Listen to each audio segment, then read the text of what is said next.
Hello friends, welcome to official exam point.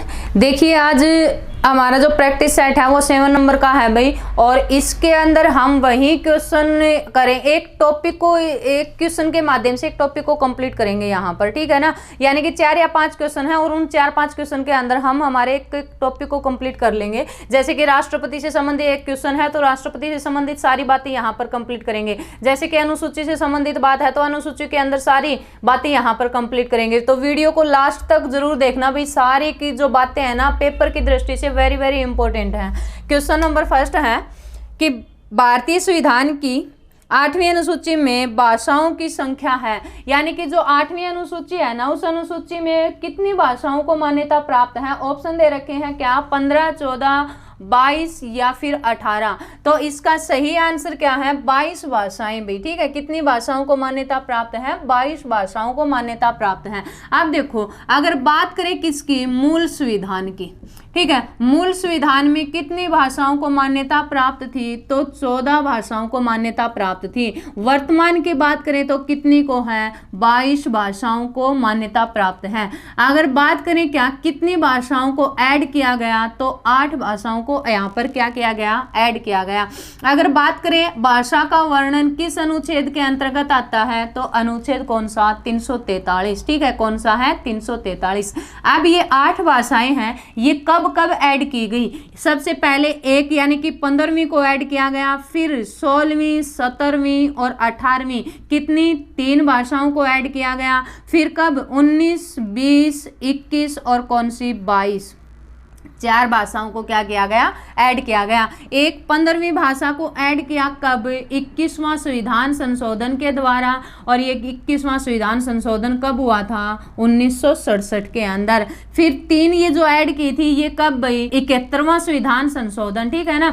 कौन सा संशोधन, 71वां, और 71वां संविधान संशोधन कब हुआ था, 1992 में हुआ था। फिर ये 4 जो ऐड की हैं, ये 4 ऐड की कब, 92वां संविधान संशोधन, और ये हुआ था कब, 92वां संविधान संशोधन 2003, ठीक है। कब हुआ था, 2003। अब ये क्वेश्चन यहाँ से ये भी बन सकता है कि जो भाषा से संबंधित कितने संशोधन किए गए, तो 3 संशोधन हुए थे, 21वां, 71वां और कौन सा, 92वां।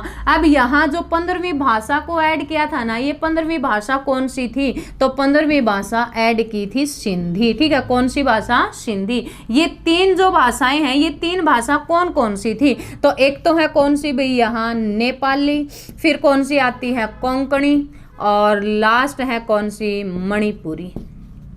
ये 3 ऐड की गई, ठीक है। और ये 4 जो ऐड की गई हैं ये किस कौन कौन सी थी यहाँ पर, तो एक तो है कौन सी, बोडो, और फिर आती है कौन सी, डोगरी, और लास्ट है भाई मैथिली और संथाली। इनको यहाँ पर ऐड किया गया। तो ये ध्यान रखना, मूल संविधान में बात करें तो 14 भाषाएं, वर्तमान में 22, कितनी 8 ऐड की, 1 ऐड की कौन सी, सिंधी, फिर 3 ऐड की नेपाली, कोंकणी और मणिपुरी, और कब, 71वें संशोधन के द्वारा, फिर 4 ऐड की कौन कौन सी, बोडो, डोगरी, मैथिली और कौन सी, संथाली। तो ये ध्यान रखना, इससे संबंधित भाषाओं से संबंधित, भाषा से संबंधित अनुसूची की बात करें तो अनुसूची कौन सी, 8। अब अनुसूची देखिए, ये तो 8 के अंदर इसकी सारी बातें हैं, लेकिन वर्तमान में हमारी कितनी अनुसूचियां हैं भाई, 12 अनुसूची हैं। मूल संविधान में कितनी अनुसूची थी, 8 अनुसूची थी। कौन सी के अंदर किसका वर्णन है, अनुसूची 1 में किस चीज का वर्णन, तो अनुसूची 1 में आता है राज्य और क्या, केंद्र शासित प्रदेश यानी कि यूटी। अनुसूची 2 के अंदर किसका वर्णन, 2 में बात आती है वेतन, और दूसरा क्या, भत्ते, वेतन भत्ते से संबंधित बातें, अनुसूची 2। अनुसूची 3 के अंदर किसका वर्णन है, यहाँ पर कोई भी पद है, हर पद पर जाने से पहले क्या करनी पड़ेगी, शपथ, शपथ का वर्णन, अनुसूची कौन सी, 3। अनुसूची 4 में किसका वर्णन है, राज्यसभा की सीट, ठीक है। राज्यसभा की सीट है, इन सीटों के बंटवारे से संबंधित किसमें वर्णन, अनुसूची 4। अब राज्यसभा की कौन से राज्य को कितनी सीट देनी है, ये सारी बातें कौन सी, अनुसूची 4 में। अनुसूची 5 के अंदर किसका वर्णन है? 5 में बात आती है किससे संबंधित? यहाँ पर है एससी और क्या एसटी, यानी कि अनुसूचित जाति और अनुसूचित जनजाति के विशेष प्रशासन की व्यवस्था, प्रशासन से संबंधित बातें। अनुसूची कौन सी? अनुसूची 5। अनुसूची 6 में किसका वर्णन? 6 में बात आती है 4 राज्यों को विशेष दर्जा प्राप्त। वो 4 राज्य कौन कौन से हैं यहाँ? तो 4 राज्यों में बात आती है, एक तो असम, मेघालय, त्रिपुरा और कौन सा? मिजोरम। इन 4 राज्यों को विशेष दर्जा प्राप्त। अनुसूची 7 के अंदर किसका वर्णन? 3 सूचियों का, यानी कि शक्तियों का बंटवारा, 3 सूचियों का वर्णन। और यहाँ 3 सूची कौन कौन सी? केंद्र सूची, राज्य सूची और समवर्ती सूची। केंद्र सूची में विषयों की बात करें कितने? 100। राज्य सूची में विषयों की वर्तमान में बात करें कितने? 61। और समवर्ती सूची में वर्तमान में विषयों की बात करें कितने? 52। तो यहाँ वर्णन आता है किसका? 7 अनुसूची के अंतर्गत। अनुसूची कौन सी? 8 को हमने अच्छे से कंप्लीट कर लिया। किससे संबंधित? भाषा से संबंधित। कितनी भाषा? 22 भाषाओं को मान्यता प्राप्त। अनुसूची 9 को बाद में ऐड किया। किससे संबंधित? भूमि सुधार से संबंधित। भूमि सुधार अधिनियम। अनुसूची कौन सी? 9 कब जोड़ी गई? पहला संविधान संशोधन। और पहला संविधान संशोधन कब हुआ था? 1951 में। 10वीं अनुसूची किससे संबंधित? दल बदल से संबंधित। और दल बदल से संबंधित ऐड कब की गई थी? 52वां संविधान संशोधन हुआ कब था? 1985। 11वीं अनुसूची कब ऐड की गई? तो 11वीं अनुसूची पंचायती राज से संबंधित। और पंचायती राज अधिनियम किससे कब ऐड किया गया था? 73वां संविधान संशोधन। और 73वां संविधान संशोधन कब? 1992 में पेश और 1993 में क्या है? लागू। 12वीं अनुसूची को कब ऐड किया गया? किससे संबंधित? नगर निगम से संबंधित या नगर पालिका से संबंधित। लेकिन ये ऐड कब की गई थी? ये ऐड की गई 74वां संविधान संशोधन हुआ कब? 1993। ठीक है, कब ऐड की गई थी? 1993 में इसको क्या किया गया था? ऐड किया गया था। तो ये 12 अनुसूची, इसके अंदर हर सूची में कौन से का कहाँ पर वर्णन है वो सारी बातें कंप्लीट। ठीक है, तो इसका सही आंसर कौन सा होगा? सी इसका सही आंसर है। क्या? 22 भाषाओं को वर्तमान में क्या है? 8वीं अनुसूची के अंदर वर्णित है और 22 भाषाओं को मान्यता प्राप्त है। नेक्स्ट क्वेश्चन है, राष्ट्रपति संविधान के किस अनुच्छेद के अंतर्गत राष्ट्रीय आपात स्थिति घोषित कर सकता है? यानी कि राष्ट्रपति है जो राष्ट्रीय आपातकाल लागू होता है वो किस अनुच्छेद के अनुसार लगा सकता है? ऑप्शन दे रखे हैं 352, 356, 360 और कौन सा? 361। अब देखिए, राष्ट्रपति के पास में 3 प्रकार की किससे संबंधित आपातकाल से संबंधित पावर है भाई। ठीक है, किससे संबंधित आती हैं? आपातकाल से संबंधित। मान लो कोई ऐसे इमरजेंसी लग जाए जिसके कारण से राष्ट्रपति शासन लागू होता है, तो ये 3 कौन कौन से आपातकाल पावर प्राप्त है भाई? 352 की पावर है। अनुच्छेद कौन सा? 356 की पावर है। और अनुच्छेद कौन सा? 360 की पावर है। तो अनुच्छेद 352 के अनुसार राष्ट्रपति शासन लागू कहाँ होता है? देश के अंदर लागू होता है, पूरे भारत में लागू होता है। 356 के अनुसार राष्ट्रपति शासन कहाँ लागू होता है? एक राज्य के अंदर राष्ट्रपति शासन लागू होता है। अनुच्छेद 360 के अनुसार राष्ट्रपति शासन कहाँ पर लागू होता है? ये धन से संबंधित, मान लो धन से संबंधित कोई इस प्रकार की अव्यवस्था हो जाए तो उस टाइम पर राष्ट्रपति शासन लागू होता है। और उस कौन से अनुच्छेद के अकॉर्डिंग? 360 के अकॉर्डिंग। ठीक है, अब देश के अंदर जो राष्ट्रपति शासन लागू किया जा चुका है किसके अनुसार? 352 के अनुसार। कितनी बार लागू किया जा चुका भाई? ये 3 बार लागू किया जा चुका है। कब कब लागू हुआ था? 1962 में, 1971 में और कब? 1975 में। ये 1962 में लागू हुआ, तब क्या हुआ था? भारत और चीन के साथ भारत चीन युद्ध हुआ था। भारत चीन युद्ध के टाइम पर बाह्य आक्रमण, ये दोनों बाह्य आक्रमण के टाइम पर लगे थे। ये कब हुआ था? भारत और किसके साथ में? भारत पाकिस्तान के साथ युद्ध था। और 1975 में क्या था? आंतरिक, श्रीमती इंदिरा गांधी की ने अचानक से इमरजेंसी लगाई थी। किसके कारण से? आंतरिक अव्यवस्था की वजह से, आंतरिक अशांति की वजह से आपातकाल लागू किया गया था। और ये किसके अनुसार है? अनुच्छेद 352 के अनुसार। तो 3 बार भारत में क्या लग चुका है? राष्ट्रपति शासन लागू हो चुका है। किसके अनुसार? 352 के अनुसार। कब कब? 1962, 1971 और 1975। तो ये ध्यान रखना। तो राष्ट्र यानी कि एक देश के अंदर ये जो राष्ट्रपति शासन लागू होता है किसके अनुसार? 352 के अनुसार। तो इसका सही आंसर कौन सा है? ए इसका क्या है? सही आंसर है भाई। नेक्स्ट क्वेश्चन है, राष्ट्रपति अपना त्यागपत्र किसे सौंपता है? ऑप्शन दे रखा है लोकसभा अध्यक्ष, उपराष्ट्रपति, प्रधानमंत्री या फिर भारत के मुख्य न्यायाधीश। तो किसको यानी कि राष्ट्रपति है अपना त्यागपत्र सौंपता है? देखिए यहां पर 2 बातें ध्यान रखनी है। राष्ट्रपति शपथ किससे ग्रहण करता है और राष्ट्रपति अपना त्यागपत्र किसको सौंपता है? तो त्यागपत्र तो राष्ट्रपति सौंपता है किसको? ये उपराष्ट्रपति को। ठीक है, किसे सौंपता है? उपराष्ट्रपति को, उपराष्ट्रपति। लेकिन किस अनुच्छेद के अकॉर्डिंग? अनुच्छेद कौन सा भाई? अनुच्छेद 56 और 56 भी कौन सा? 1। ठीक है, इसके अनुसार राष्ट्रपति अपना त्यागपत्र किसे देगा? उपराष्ट्रपति को। लेकिन राष्ट्रपति शपथ ग्रहण करता है, अनुच्छेद कौन सा? 60 के अनुसार क्या है? शपथ ग्रहण करेगा। और शपथ ग्रहण किससे किससे शपथ लेता है राष्ट्रपति? तो राष्ट्रपति सुप्रीम कोर्ट का कौन है? मुख्य न्यायाधीश। मुख्य न्यायाधीश से क्या करता है? शपथ ग्रहण करता है। तो ये ध्यान रखना, 60 के अनुसार शपथ किससे? सुप्रीम कोर्ट के मुख्य न्यायाधीश से। अनुच्छेद 56 1 के अनुसार क्या है? त्यागपत्र किसको? उपराष्ट्रपति को। ठीक है, किसको देगा? उपराष्ट्रपति को। लेकिन यहाँ पर है ना, वैसे 56 में किस चीज का जिक्र है? हम एक बार राष्ट्रपति से संबंधित आर्टिकल कंप्लीट कर लेते हैं, इसके सारी बातों से संबंधित। अनुच्छेद 52 में किसका वर्णन भाई? पद से संबंधित, राष्ट्रपति पद से संबंधित बात। अनुच्छेद कौन सा? 52 में। और भारत का सर्वोच्च नागरिक कौन होता है? राष्ट्रपति। भारत का प्रथम नागरिक भी कौन माना जाता है? राष्ट्रपति ही होता है।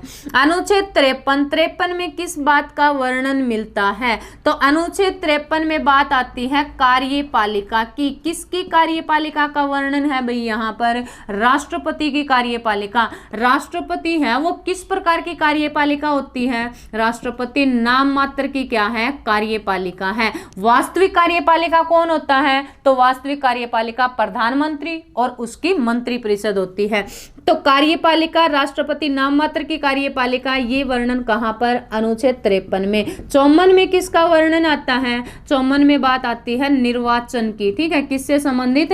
निर्वाचन की। राष्ट्रपति के निर्वाचन में कौन भाग लेगा? तो राष्ट्रपति के निर्वाचन में लोकसभा, राज्यसभा और कौन? विधानसभा। और विधानसभा और कहाँ की? यूटी, जिस केंद्र शासित प्रदेश में विधानसभा है वहां की क्या है? विधानसभा भाग लेती है। ये ध्यान रखना। अभी तक तो मतलब 3 यूटी से संबंधित बातें आती हैं भाई। एक तो दिल्ली, पुदुचेरी और कौन सी? ये कश्मीर वाली। यहाँ की विधानसभा के सदस्य क्या करेंगे? राष्ट्रपति के निर्वाचन में भाग लेंगे। ये सारे सदस्य है ना, ये सारे सदस्य कौन से होंगे? ये सारे सदस्य निर्वाचित होंगे। ठीक है ना, कौन से? निर्वाचित। क्यों? लोकसभा, राज्यसभा, विधानसभा में 2 प्रकार के सदस्य होते हैं, निर्वाचित भी और मनोनीत भी। लेकिन राष्ट्रपति के निर्वाचन में सिर्फ निर्वाचित सदस्य क्या करेंगे? भाग लेंगे। तो ये ध्यान रखना। अनुच्छेद 55 में किस चीज का वर्णन? 55 में बात आती है कोटा से संबंधित, यानी कि जो चुनाव होगा वो किस प्रकार से? तो अप्रत्यक्ष होता है, एकल संक्रमणीय मत पद्धति समानुपातिक ढंग से होता है। किसका? राष्ट्रपति का चुनाव। अब इसके अंदर है ना, ये कितने कौन कैंडिडेट खड़ा हो सकता है? इसमें 50% प्रस्ताविक सदस्य और 50 क्या है? अनुमोदित सदस्य होंगे ना, तब जाके क्या है ये, यानी कि राष्ट्रपति राष्ट्रपति क्या है, कैंडिडेट खड़ा होता है। अनुच्छेद 56 है, 56 में किसका वर्णन है? यहाँ पर दो बातें आपको ध्यान रखनी है। एक तो क्या है, कार्यकाल की, इसका कार्यकाल कितना, 5 वर्ष, ठीक है, कितना होता है, 5 वर्ष होता है। लेकिन 56(1) में क्या है, किससे संबंधित, त्याग पत्र से संबंधित, और ये अपना त्याग पत्र किसको सौंपेगा, उपराष्ट्रपति को, ठीक है, किसको सौंपता है, उपराष्ट्रपति को। अनुच्छेद कौन सा, अनुच्छेद आता है 57 में किस चीज का वर्णन है? अनुच्छेद 57 में क्या बात आती है, 57 में बात आती है कि एक राष्ट्रपति अगर एक बार बन गया तो वो क्या है, दोबारा भी क्या किया जा सकता है, राष्ट्रपति बन सकता है। दोबारा से बात यानी कि राष्ट्रपति बनने से संबंधित एक राष्ट्रपति या एक व्यक्ति कितनी ही बार क्या बन सकता है, राष्ट्रपति बन सकता है। अनुच्छेद 58 और 59 है, इसके अंदर किस चीज का वर्णन है? 58 में बात आती है किसकी, योग्यता की, और यहाँ पर बात आती है किसकी, शर्त की, ठीक है, कंडीशन की। योग्यता में क्या बात आती है भाई, कि भारत का नागरिक होना चाहिए और इसकी न्यूनतम आयु कितनी होनी चाहिए, 35 वर्ष होनी चाहिए। ये बात कहां पर है, इसमें योग्यता से संबंधित। शर्त में क्या है, यानी कि वो क्या नहीं होना चाहिए, पागल या दिवालिया नहीं होना चाहिए, और दूसरी क्या है, किसी भी लाभ के पद पर आसीन ना होना चाहिए। तो ये बात 58 और 59 में आती है। अनुच्छेद 60 में अभी बताया मैंने किसका, शपथ का वर्णन। शपथ किससे लेता है राष्ट्रपति, चीफ जस्टिस से लेता है, किसका, सुप्रीम कोर्ट के। अनुच्छेद 61 है, 61 में किसका वर्णन, अनुच्छेद 61 में बात आती है महाभियोग की, ठीक है, किसके अंदर वर्णन है इसका, महाभियोग का। महाभियोग शब्द हमने कहां से लिया था, हमने महाभियोग शब्द को लिया था कहां पर, यूएसए से, ठीक है, कहां से ग्रहण किया था, यूएसए से। अगर राष्ट्रपति हमारे संविधान का उल्लंघन करे या फिर मतलब सही से कार्य ना करे तो हम क्या कर सकते हैं, उसको समय से पहले हटा सकते हैं, और हटाने का जो प्रोसेस होता है उसको क्या कहा जाता है, महाभियोग। तो ये सारी बातें किससे संबंधित भाई, एक राष्ट्रपति से संबंधित। कहां पर किस इसका क्या है, वर्णन है, तो ये ध्यान रखना। तो इसका सही आंसर कौन सा है, उपराष्ट्रपति। किसको सौंपता है भाई, उपराष्ट्रपति को अपना त्यागपत्र सौंपता है। नेक्स्ट क्वेश्चन है, भारत के संविधान के कौन से अनुच्छेद में भारत के राष्ट्रपति के महाभियोग के प्रावधानों के बारे में उल्लेख किया गया है? ऑप्शन दे रखे हैं क्या, अनुच्छेद 61, अनुच्छेद कौन सा 51, 63 या फिर कौन सा भाई 54।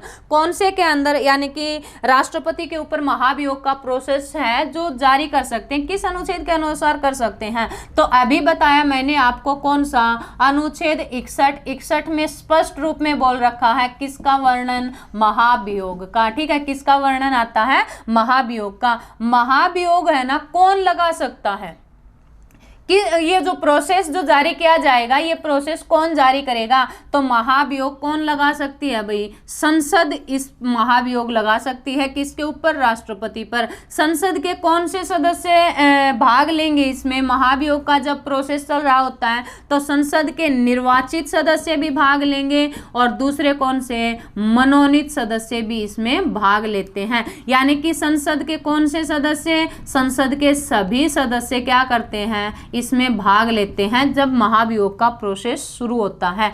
अब संसद के जो सदस्य भाग लेते हैं ना, तो संसद के अंदर कौन कौन सा सदन है भाई, एक तो लोकसभा है और दूसरा कौन सा, राज्यसभा। राज्यसभा और लोकसभा है। मान लो ये जो महाभियोग का प्रोसेस किसने शुरू कर दिया, राज्यसभा ने शुरू कर दिया यहाँ से, तो राज्यसभा के कितने सदस्य सहमत होंगे, 1/4 सदस्य अगर सहमत हैं तो ये क्या होगा, शुरुआत की जाएगी, यहाँ से प्रोसेस शुरू होगा। और इसके बाद क्या है, जैसे ही ये बात क्या करें, राज्यसभा ने प्रोसेस शुरू किया ना, तो राज्यसभा क्या करेगी, 14 दिन पहले राष्ट्रपति को क्या करेगी, सूचित करेगी, लिखित रूप में दिया जाएगा कि हम इस कारण से आपके ऊपर क्या कर रहे हैं, यानी कि महाभियोग की प्रक्रिया शुरू कर रहे हैं। अब यहाँ से 1/4 सदस्य सहमत होने के बाद ये प्रोसेस यहाँ पहुँचेगा, और इन दोनों के कौन से, राज्यसभा और लोकसभा दोनों के कितने सदस्य, दोनों के 2/3 सदस्य अगर सहमत हैं तो क्या किया जा सकता है, राष्ट्रपति के ऊपर महाभियोग जारी किया जा सकता है। तो ये ध्यान रखना, यानी कि कौन कौन से सदस्य हैं, संसद के सभी। ये भी क्वेश्चन बन सकता है यहाँ से कि महाभियोग में कौन सदस्य भाग नहीं लेता, तो विधानसभा के सदस्य इसके अंदर भाग नहीं लेते हैं। तो इसका सही आंसर कौन सा है, अनुच्छेद 61, यानी कि ए ऑप्शन क्या है भाई इसका सही है। नेक्स्ट क्वेश्चन दे रखा है, भारत का राष्ट्रपति किसका अभिन्न अंग है। तो ऑप्शन दे रखे हैं क्या, संसद, लोकसभा, राज्यसभा या मंत्रिपरिषद। देखिए राष्ट्रपति है, राष्ट्रपति क्या है, राष्ट्रपति एक अभिन्न अंग है। किसका अभिन्न अंग है भाई राष्ट्रपति, तो राष्ट्रपति अभिन्न अंग है संसद का। ठीक है, किसका है, संसद का। अब देखिए संसद की बात करें,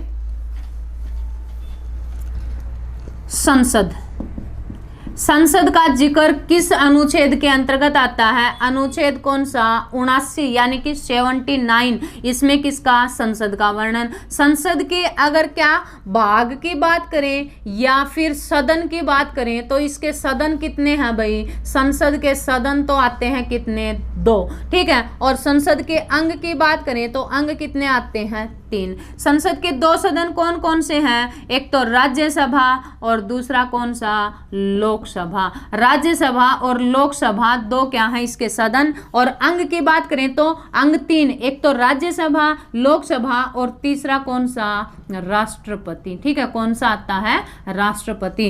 राज्यसभा का वर्णन अनुच्छेद कौन सा, 80 और लोकसभा का वर्णन अनुच्छेद कौन सा, 81 और राष्ट्रपति का वर्णन अनुच्छेद कौन सा, 52। ठीक है, ये तीनों ध्यान रखने हैं। संसद का वर्णन कहाँ, अनुच्छेद 79 में। ठीक है, तो राष्ट्रपति किसका अभिन्न अंग होता है, राष्ट्रपति संसद का अभिन्न अंग होता है। क्यों माना जाता है इसको संसद का अभिन्न अंग, क्योंकि कोई भी विधेयक है, ठीक है, और कोई भी विधेयक जब कानून बनता है ना, कोई भी विधेयक जब नियम बनेगा तो अंतिम साइन किसके होंगे, राष्ट्रपति के होंगे। राष्ट्रपति संसद का सदस्य नहीं होता, क्यों, क्योंकि ये संसद का सदस्य नहीं होते हुए भी क्या है, अभिन्न अंग माना जाता है। किसके कारण से, अंतिम साइन किसके, कोई भी विधेयक है उसके ऊपर, किसके अनुसार, यानी कि कोई भी विधेयक है वो कानून बनेगा किससे, ये जब राष्ट्रपति साइन करेगा तभी।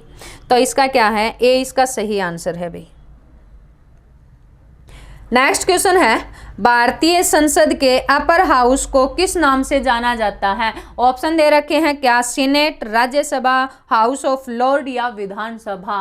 तो अपर हाउस के नाम से, देखिए संसद है, अभी बताया संसद के कितने भाग या कितने सदन, संसद के 2 सदन, एक तो कौन सा, राज्यसभा और दूसरा कौन सा, लोकसभा।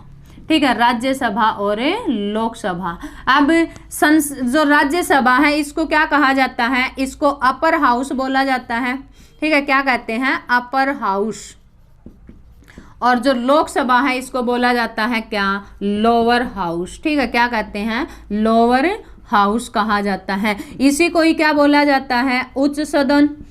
और राज्यसभा, लोकसभा को क्या कहते हैं, निम्न सदन कहा जाता है, निम्न सदन। राज्यसभा है कैसा सदन है, स्थायी सदन है। और लोकसभा कैसा सदन है, अस्थायी सदन है, अस्थायी सदन है। राज्यसभा को स्थायी सदन, राज्यसभा है इसको क्या नहीं कर सकते, इसको भंग भी नहीं किया जा सकता और क्या नहीं किया जा सकता, समाप्त भी नहीं किया जा सकता। लेकिन लोकसभा को भंग भी कर सकते हैं और लोकसभा को क्या किया जा सकता है, समाप्त भी किया जा सकता है। राज्यसभा के कार्यकाल की बात करें तो इसका कार्यकाल क्या है भाई, कोई कार्यकाल नहीं होता इसका। क्यों, क्योंकि ये कैसा सदन है, एक स्थायी सदन है। लोकसभा के कार्यकाल की बात करें तो कितना, 5 वर्ष। ठीक है, कितना होता है, 5 वर्ष होता है। राज्यसभा है, राज्यसभा के सदस्यों का कार्यकाल, इसके सदस्यों के कार्यकाल की बात करें ना तो सदस्यों का कार्यकाल होता है कितना भाई, 6 वर्ष। ठीक है, कितना होता है, 6 वर्ष होता है। लेकिन यहाँ पर सदस्यों की भी बात कर लो, चाहे लोकसभा की बात करो या फिर किसकी, लोकसभा अध्यक्ष की बात करो, सभी का कार्यकाल कितना, 5 वर्ष। लेकिन राज्यसभा है, राज्यसभा का कोई कार्यकाल नहीं, ये स्थायी सदन है। राज्यसभा के सदस्यों का कार्यकाल 6 वर्ष होता है और राज्यसभा के सभापति का कार्यकाल, और सभापति का कार्यकाल कितना, 5 वर्ष। ठीक है, कितना होता है, 5 वर्ष होता है। राज्यसभा का सभापति कौन होता है भाई, तो राज्यसभा का सभापति होता है वर्तमान में क्या, यानी कि जो उपराष्ट्रपति होता है ना, वो ही क्या होता है, इसका राज्यसभा का सभापति होता है। और राज्यसभा के सभापति का कार्यकाल कितना, 5 वर्ष। ठीक है, कितना होता है, 5 वर्ष होता है। तो ये ध्यान रखना। लोकसभा में चाहे किसी का भी बात करें, सदस्य की बात करें या फिर किसका, ये लोकसभा के कार्यकाल की बात करें या फिर इसके अध्यक्ष की बात करें, तो सभी का कार्यकाल कितना, 5 वर्ष। लेकिन यहाँ राज्यसभा का कोई कार्यकाल नहीं, सदस्यों का कार्यकाल 6 वर्ष और सभापति का कार्यकाल कितना, 5 वर्ष। राज्यसभा का सभापति कौन होता है, उपराष्ट्रपति होता है। ठीक है, कौन होता है, उपराष्ट्रपति होता है। तो ये सारी बातें इसकी ध्यान रखनी है, किससे संबंधित, लोकसभा और राज्यसभा से संबंधित। राज्यसभा को क्या कहा जाता है, बड़ों की सभा, और लोकसभा को बोला जाता है क्या, छोटों की सभा या जनता का सदन कहते हैं। तो इसका बी ऑप्शन क्या है, सही है भाई।